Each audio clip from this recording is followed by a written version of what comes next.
sa anong ibang congressman sa lower house. Di ba sabi nila, according to the Constitution, anong sabi nila? 2/3 of all members of Congress is enough to amend the Constitution. Kasi naman talaga nakalagay eh. Tama mali? Tama, sir. Sabi, the entire members of Congress. Pero anong sabi ng Senate? Hindi kami papayag because we are a bicameral chamber. We are a bicameral legislative body and not a unicameral. That is why 2/3 means what? 2/3 of the House, member of the lower house at 2/3 rin ng mga senador. Paano na-resolve yan? Paano na-resolve? Actually, even until now, that is not yet resolved. Pero, bilang isang estudyante ng political science, no? I know na tama ang contention ng mga senador. Alam niyo kung bakit?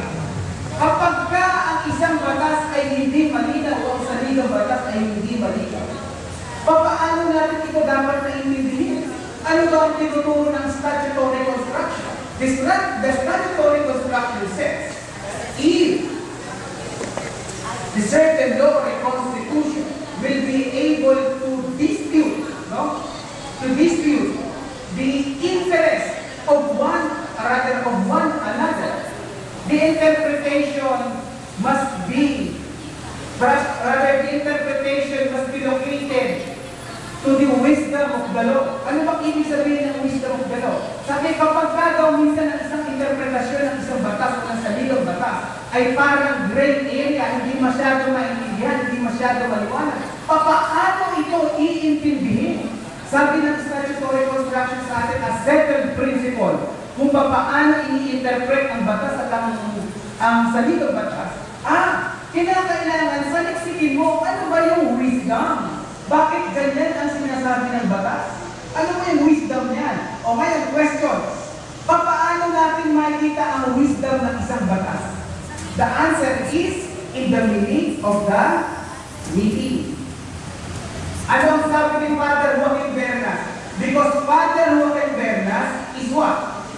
Is one of the most, sabihin natin, pinaka-ginagalang pagdating sa constitutional law. Sabi niya, mali ang contention ng mga nasa lower house.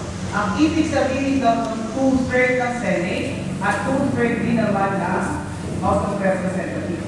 Pero bakit hindi na ilagay sa saligang batas? Sapagkat nagmamadali na daw sila ng mga panahon na iyon. Kaya hindi na ilagay. No? Kasi 1 year lang na ginawa yan ang Constitutional Commission. Pero actually, there is a story behind it. Wala lang tayong time para ikwento ko yun. Okay.